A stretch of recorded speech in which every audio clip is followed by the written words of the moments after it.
Every single day, use your memory. And if you've spent your life thinking, I've got a bad memory, I just can't remember things.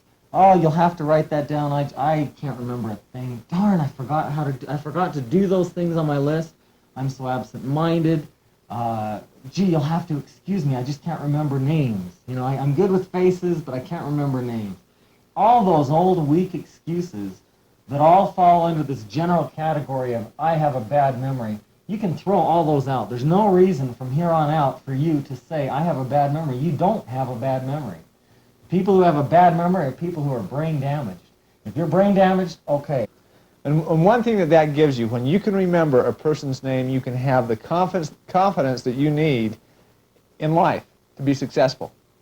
And you know, the thing about names and faces, it's really important. It doesn't matter what you do in life, whether you are an officer of a company, whether you work behind the bar at McDonald's, whether you are in sales, it really doesn't matter. You need to remember names and faces. The thing that will give you is a tremendous amount of confidence.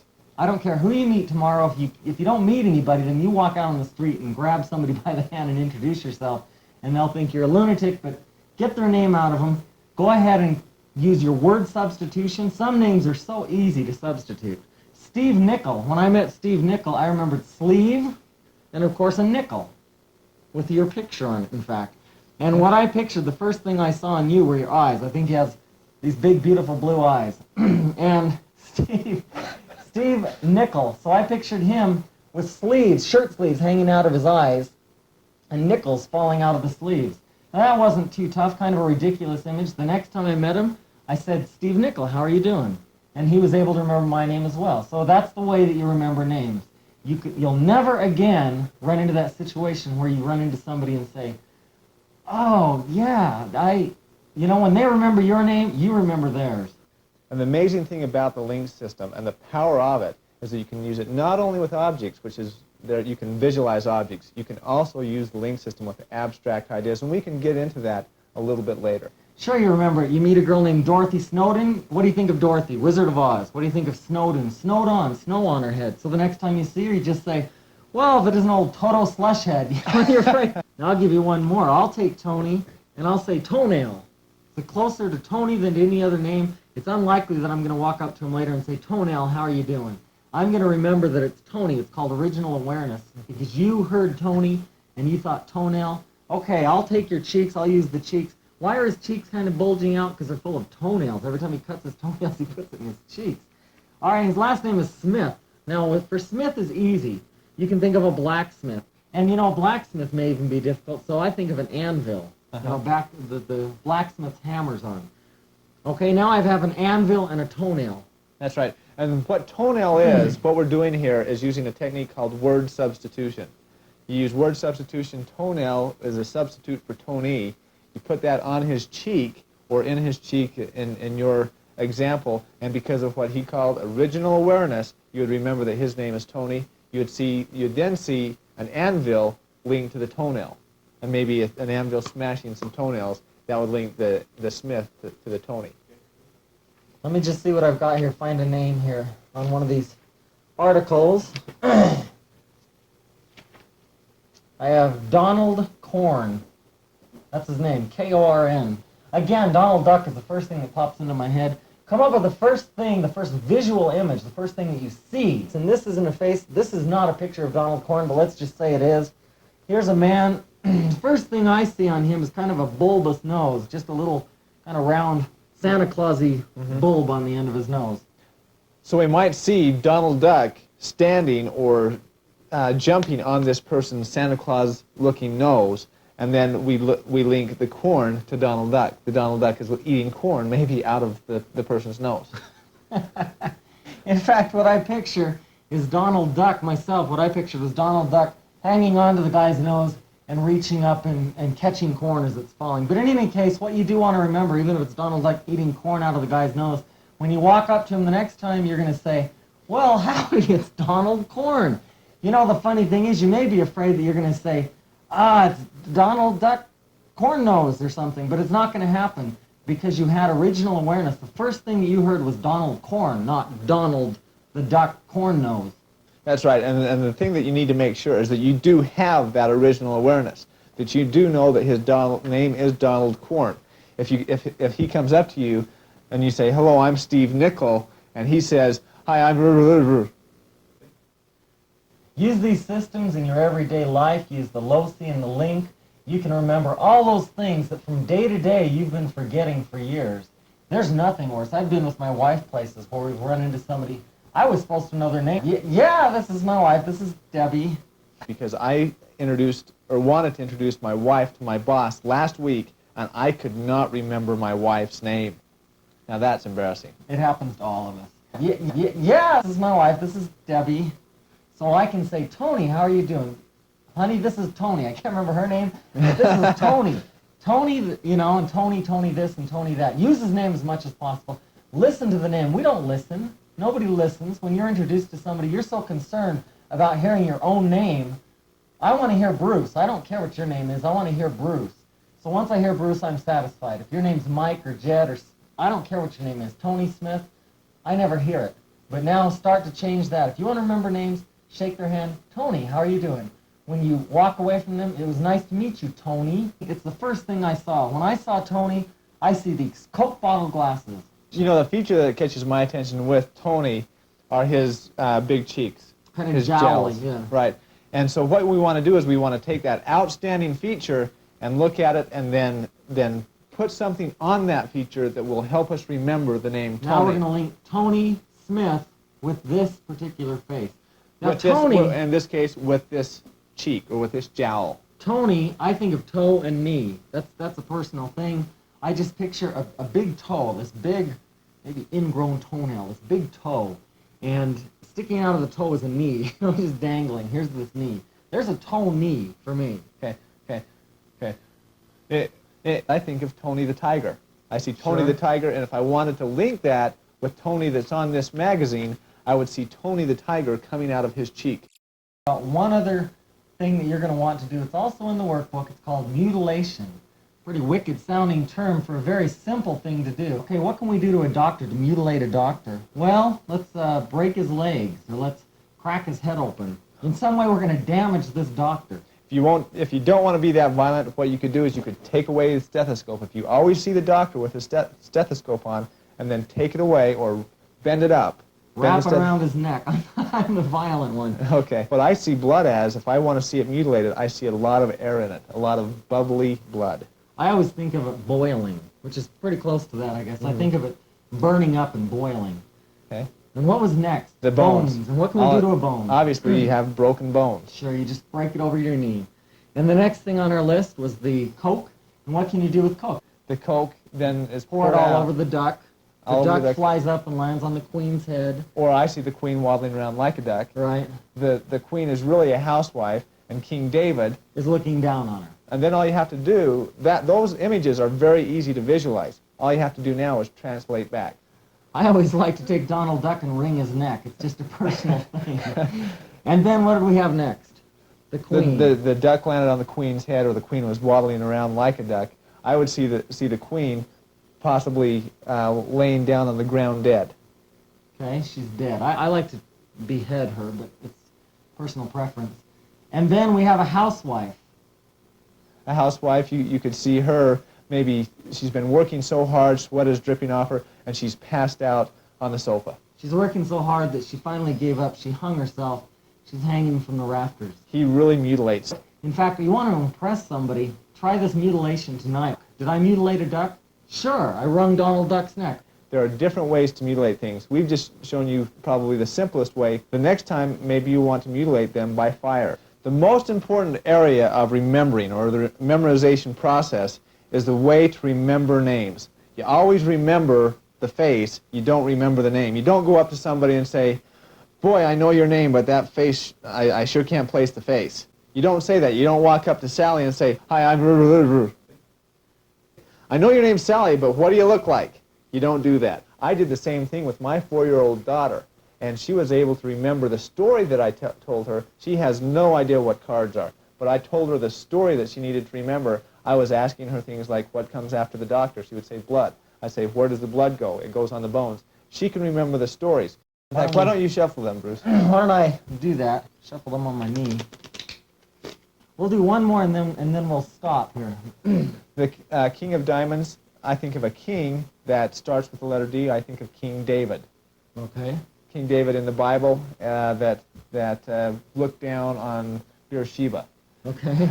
So I see King David looking down on the housewife. He's looking down and watching the housewife as she's doing her chores. No sexism involved. People are so impressed by that. What they don't realize is in our heads we're saying, okay, the doctor had blood all over him and his blood dripped on the bones. So why don't we go ahead and go through those cards? We open it, a doctor jumps out. And what's happening to the doctor? Blood's He's covered with dripping, blood. dripping from him. The blood drips down on some bones. So when you go back, all you have to think is of doctor, blood, bones, coke, duck, queen, housewife, king. King David, that is. Blood. Blood's the ace of diamonds. Okay. Bones. There's the 10 of hearts. Coke. There's the 10 of clubs. Duck. There's the ace of clubs. Queen. Queen of clubs. Housewife. Queen of hearts. King David. King of diamonds. That's it. And So we'll we take a don't- look at those cards and go through the links that we're using and memorize this deck in order. We don't have the full deck. We He doesn't. And so if we wanted to remember that blood comes after doctor, we would see a doctor dripping with blood. Sure, maybe he just operated, his arms are just dripping with blood. That's right. Ooh. But now we have a doctor dripping with blood. Why? He's got a bone sticking out of his arm. That's right. Is that what you were thinking of? Sure. Okay. Easy enough. All right. I was thinking you could pick up one of those bones and drink. You put it up to your mouth and drink it. Okay, Nice, that's another way. disgusting image. In fact, this happened to me not too long ago. I had to pick up a prescription at the store, and the pharmacist said, "Do you have your prescription card?" I didn't have it with me. I left it at home. I said, "No, but I can tell you the number. It's 1-008-0248-546-1391175." And so maybe French fry. Okay. The steak Yeah. sauce is on some French fries. Easy. So Your you've mother linked slides one to down the a next. Your mother's an active woman. She slides down a rainbow, lands in a box filled with steak sauce, and there's French fries on the bottom. That's right. Now, how can you link that to your driver's license? All you have to do is say, my driver's license has what on it? It has a picture of my mother. All you have to do again with the link system is link one thing to the next, and the rest takes care of itself. Another important point here, your mother slides down the rainbow and falls into a box. Is you want to make it have action.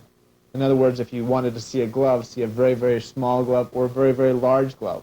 Maybe a glove beating you in the face to make it very visual in your mind. Anything that's an exaggeration, whether it's really big, really small, a lot of things, just one little teeny tiny thing, you can step on a person. In your own mind, you can do whatever you want. Take your mom and put her in the oven.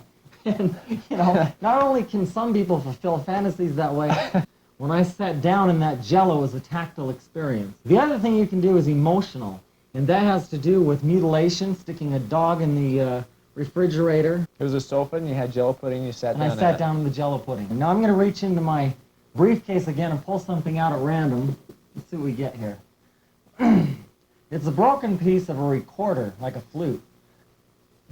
A box of Jell-O. I just sat in a bowl of chocolate Jell-O pudding. Let's just do a couple more, and then we'll go on to another system. I have a pocket watch.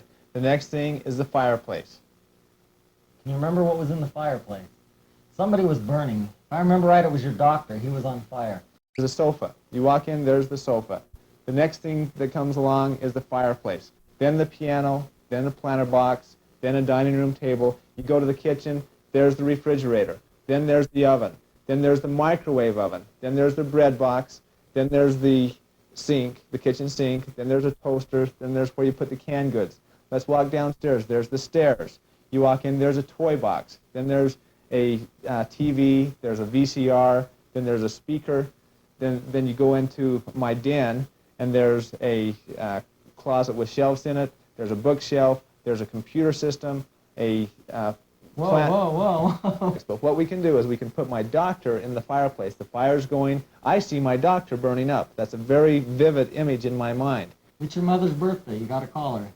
That's an easy one. What I do is I put my mother up on the dining room table, which is the next object in my LOSI system. And since it's a birthday card, you could actually visualize my mother in her birthday suit. That would remind me to get a birthday card for my mother. I bet.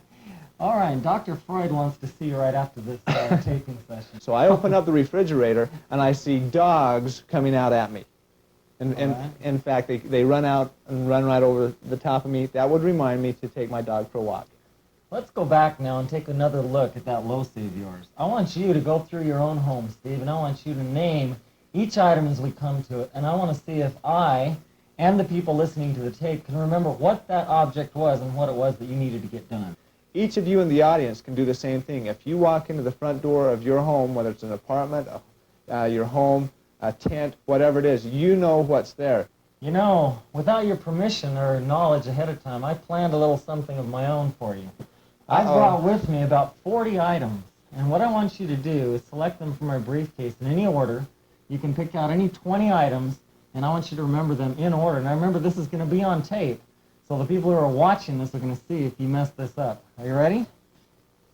We have a video cassette. A video cassette, how appropriate. There's our first item. Okay. Then we have a notebook.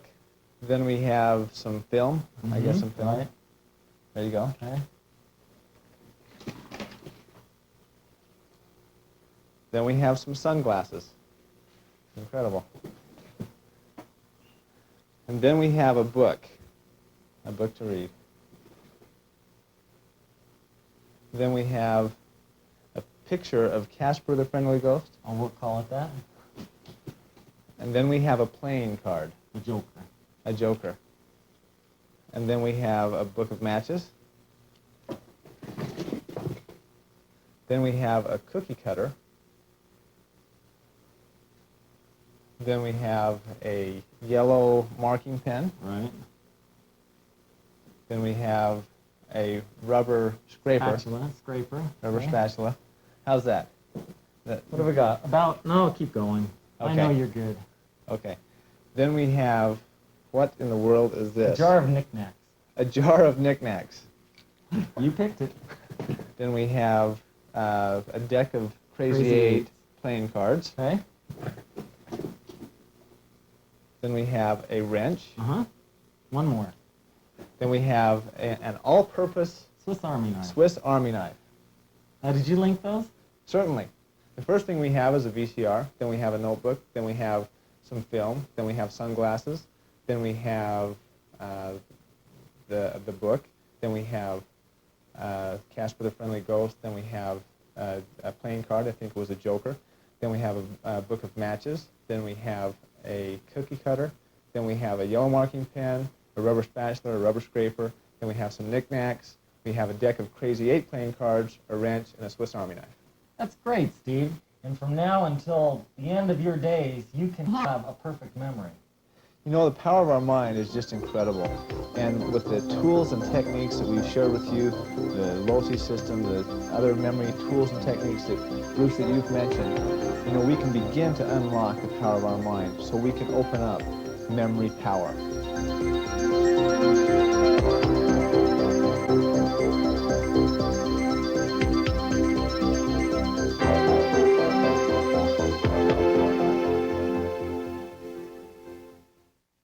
Hi, I'm